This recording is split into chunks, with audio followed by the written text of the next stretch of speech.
por parte de los expertos que el brazalete electrónico es lesivo de una serie de otros derechos, ¿no? Bueno, y además yo creo que lo más importante es que ¿cuál es la ideología que hay detrás? La ideología que hay detrás es solamente una ideología de control. No es una ideología de oportunidades, de resocialización, sino que es, en vez de tener a esta persona adentro, la voy a tener afuera para que no se me escape y eso es todo. ¿Entiendes? Uno de los fenómenos que ha aparecido aquí, que tiene que ver con derechos humanos, ¿no? En cierto nivel, muy fuertemente, es que son familias completas que están en el círculo delictual. Sí. ¿Ya? Gente que está presa en el centro de atención, el preventivo femenino, o en fin. Acá está el hermano, acá está el tío. Claro, en una parte está el hermano, el tío, son familias completas. ¿Existen mecanismos para atender familias cuando uno de los padres, por ejemplo, los progenitores, cae a la cárcel? ¿Sería mucho más barato invertir en la familia? Yo creo que... Sostener a la familia, aislar a la familia del círculo de la delincuencia que... Yo no creo que sea más barato, pero yo creo que es más efectivo. O sea, yo creo... Estamos hablando de eficiencia... O sea, yo creo que un sistema... Bueno, yo creo que lo que uno le puede pedir al sistema criminal es muy poco, digamos. O sea, básicamente que ojalá la persona no salga peor de como entró, digamos. O sea, depositar demasiadas más esperanzas. La cárcel nunca ha probado ser capaz de ser una institución de rehabilitación, y eso está completamente comprobado. O sea, seguir diciendo que vamos a justificar la construcción de no sé cuántas mil plazas más, que además van a estar completadas antes de que se terminen de construir los edificios, ¿no es cierto? Pero seguir justificándolo en que vamos a resocializar a las personas, eso es una mentira. Eso no es así. La cárcel nunca ha servido como un espacio de rehabilitación. Pero insistiendo sobre este tema de la familia, porque se habla mucho de la familia, en fin, pero uno sabe perfectamente, eso dicen todos los antecedentes, ¿no? Que un reo, lo más probable, el 80% de los reos pertenece a una familia donde hay un padre o la madre, tienen antecedentes criminales, ha estado preso, lo van al círculo, es decir, un círculo bastante estrecho, bastante acotado. Y por lo mismo, ¿no es cierto?, uno podría invertir en prevención de riesgo familiar. Sí, a ver, yo creo que... A ver, hay dos cosas. Yo creo que... A ver, ¿por qué esa familia llegó al lugar donde está? Yo creo que tiene que ver claramente con situaciones de exclusión, de pobreza, de falta de educación, falta de oportunidades. Pero ya llegó, ya está ahí, ya llegó. Entonces, se produjo el hecho. Se produjo el hecho... De aquí para adelante, dices tú. Sí. No como prevención. De aquí para adelante, claro, o sea, eso no existe, nada como lo que tú estás planteando. No, inmediatamente los niños, los hijos de un reo caen en riesgo. Sí, forman parte de un esquema en que están mucho más vulnerables, sí. Ahora, ¿qué hacer con ellos? Es una decisión también bien complicada, porque uno dice, los saco forzadamente de ese espacio en el cual igual, ¿cierto?, hay un entorno de cariño, de afecto, que hago. Por eso yo digo que esa solución viene muy tarde. Yo creo que la solución tiene que venir de antes. O sea, yo creo que la solución tiene que venir, y por eso es más cara, digamos, en tener una sociedad en que nos permita tener cierto nivel de oportunidades básicos. Volvamos a las cárceles. Entremos de nuevo a la cárcel. Uno de los problemas centrales es que las cárceles de las que estamos hablando, donde se vulneran los derechos humanos, donde hay maltrato físico, etcétera, y que son la mayoría, una de las características comunes a todas es que no tiene espacio de privacidad real, sin embargo son autogobernadas por los reos. Es decir, ellos son los que ponen las condiciones de uso del local en los ámbitos cerrados. Sí. Lo que hace el Estado es control periférico, que no se me escape ninguno. Sí. Entonces... Mira, las cárceles son instituciones totales, como se les denomina, como los manicomios, ¿no es cierto? Son instituciones que tienen una lógica en sí misma y tienen unas dinámicas específicas.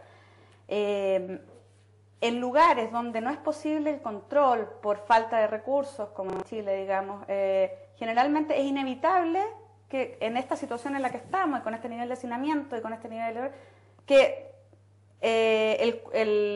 el control se ejerza desde afuera y no se intervenga desde adentro. O sea, en otro tipo de recintos en que, no sé, cada uno tiene su pieza y cada uno va... Pero yo me refiero al espacio público de cárcel interior. Sí. Ese se entrega al manejo de los reos. En algunas cárceles, claro. En las cárceles nuestras totales. O sea, los reos son dueños de sus pabellones y se organizan y se reestructuran. Sí, porque el organismo encargado de llevar adelante esto no tiene ningún poder real de interferencia. ¿Y eso tiene que ver solamente con recursos o con diseño de cárceles? Mira, ese es un tema súper interesante. Yo creo que tiene que ver claramente con recursos, pero también yo creo que tiene que ver con una idea de encerrar a esta gente y que hagan lo que se les antoje, y es como un lugar de exclusión absoluta, digamos, y nadie se va a involucrar. Yo creo que tiene que ver con los dos, como también creo que lo mismo tiene que ver con los abusos. Yo creo que tiene que ser, yo también creo que sí, yo creo que hay abusos que se dan de alguna manera sistemática, más planeada, pero también hay ciertas conductas que se generan en este tipo de situaciones y que se dan por sentadas, digamos, como producto de esta dinámica. Pero yo creo que sí, yo creo que si hubiera una intención realmente de decir, ok, este es un lugar en el cual le vamos a dar más oportunidad a las personas, les vamos a dar un espacio y qué sé yo, evidentemente que no se dejarían abandonados a su propia suerte, ya que ellos gobernaran y hicieran lo que quisieran en el periodo en el que están ahí. Ahora, desde el punto de vista de los derechos humanos, del respeto de los derechos de las personas, no cabe ninguna duda, digamos, que en aquellos ámbitos donde hay un negocio instalado y que por lo tanto tiene lógica de negocio y entonces tiene números de usuarios, en fin, está costeado como lógica de negocio, las condiciones generales son mejores que aquellos donde no hay lógica de negocio, sino meter gente a la cárcel. Absolutamente. Eso significa, desde el punto de vista de los derechos humanos, el mercado funciona mejor en las cárceles privadas concesionadas que las cárceles públicas. Algún ámbito, o sea, el ámbito del derecho humano de vivir en un medio en que te dé algún tipo de seguridad de salud, ¿no es cierto?, algún tipo de ejercer algún derecho de la educación, sí, evidentemente sí, pero en otro tipo de ámbitos, por ejemplo, en el ejercicio de la fuerza y de los abusos, eso es lo mismo en una cárcel pública o una privada. Ya, pero primero las condiciones generan abuso, ¿no es cierto? O sea, si yo tengo que manejar masa, la relación de fuerza va a ser mucho más... Sí, pero hay abusos que se producen por la situación que tú decías, de aglomeración y de exclusión, pero hay otros abusos que se meten solamente a propósito de los castigos. Es que Alejandra, es un tema que va a aparecer en estos días. O sea, el tema de los costos y el tema de dónde se está mejor. En el sector, en el aparato privatizado, ¿no es cierto?, o en el público. El público es un desastre. Y el respeto a los derechos humanos en ello no hay ninguno. No hay salubridad, no es nada. Pero están llenos, están satisfaciendo una ideología de tener las cárceles llenas. Y al otro lado tenemos un negocio montado, ¿no es cierto?, que tiene esta cantera infinita de gente presa ahí y que las trae costeadas. Entonces ustedes me pagan tanto y yo tengo una cárcel para 1.200 personas y son 1.200. Sí, yo creo que hay argumentos importantes para oponerse a la construcción sin freno de las cárceles privadas, que tienen que ver con, primero que nada, hay ciertas condiciones de vida que son mejores que las cárceles públicas, es cierto, pero hay ciertos tipos de derechos que se violan igual en las cárceles privadas, también es cierto. Por ejemplo, los derechos laborales.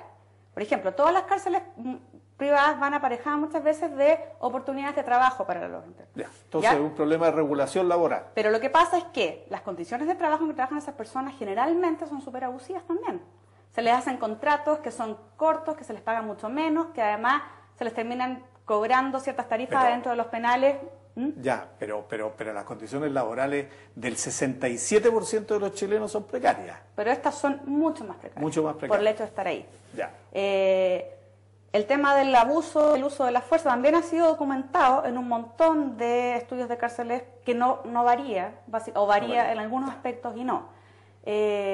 También hay un tema más general de que si es que yo sigo construyendo cárceles y cárceles privadas y necesito tener a la gente ahí un tiempo, la política criminal necesariamente va a tener que ir acompañada de eso y por lo tanto todo va a tender a que vayamos aumentando el nivel de control a través de la cárcel en vez de irlo reduciendo a lo más básico y los delitos que creemos más graves y no implementar medidas alternativas que tengan que ver con más procesos de rehabilitación. Además, en los estudios internacionales sobre cárceles privadas tampoco se ha demostrado que tengan mejores resultados de programas de rehabilitación que las cárceles públicas. Entonces, si queremos realmente afirmar que vamos a construir más cárceles privadas porque vamos a rehabilitar a la gente y les vamos a dar muchas mejores condiciones de vida, aceptemos que eso no es necesariamente así. Te planteaba porque el mercado aparece solucionando un tema que el Estado no puede solucionar. Lo que pasa es que aparece solucionando un tema que el Estado no puede solucionar solamente si creemos que la cárcel tiene que tener este nivel de preponderancia y va a tener este tipo de resultados, y eso no es así. Pero la política criminal no es del mercado, sino que la política criminal es del Estado y de la sociedad, ¿no es cierto? Que es la que dice, estos van presos y estos no. Evidente. Estas son las penas alternativas, estas no. ¿Qué opinas desde el punto de vista de los derechos humanos, la idea esta que hay de rebajar la responsabilidad penal a menos a 12 años? Que anda dando vuelta, anda circulando. La encuentro completamente desacertada. Completamente desacertada. O sea, primero que nada, porque el sistema que se eligió de justicia penal adolescente en Chile no es un sistema especializado. Es un sistema muy equivalente al de adultos, con algunas modificaciones muy pequeñas básicamente en el tipo de sanciones. El argumento del ministro de esa época, que era el senador José Antonio Gómez, actual senador por la segunda región, era que se instalaba una judicatura especial y se instalaban derechos para los adolescentes. Bueno, eso cuando se empezó a discutir el proyecto, el anteproyecto, era un proyecto mucho más especializado. Durante toda la tramitación parlamentaria, muchos de los espacios de especialización, como por ejemplo, que los delitos, por ejemplo, por los cuales podía ser perseguido un adolescente en el proyecto original eran taxativos, especiales para los adolescentes. Luego, todos los mismos iguales que los delitos de adultos. Y así en adelante. Entonces, se fueron quitando un montón de esferas de especialización. Bueno, de partida no hay tribunales, ni defensores, ni fiscales en una judicatura, una corte juvenil. En Chile no hay cortes juveniles.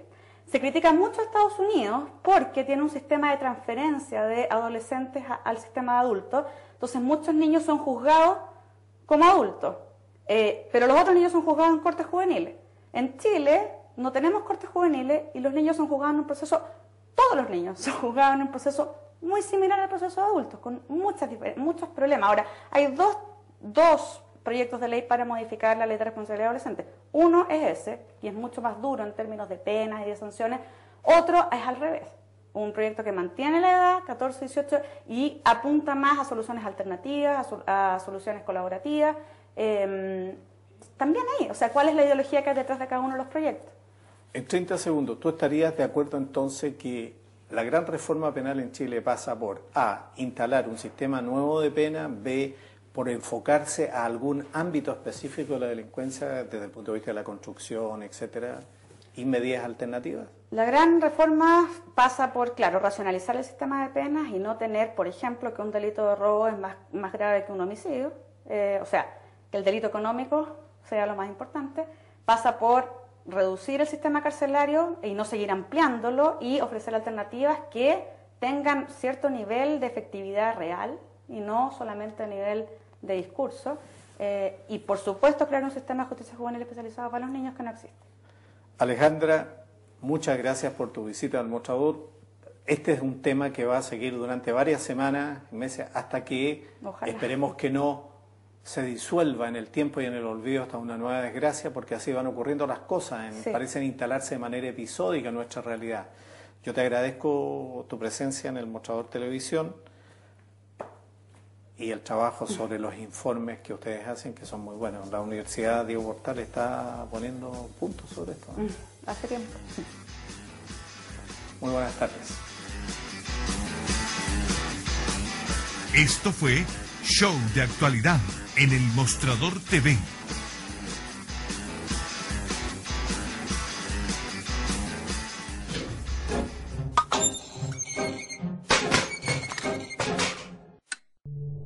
El Mostrador TV.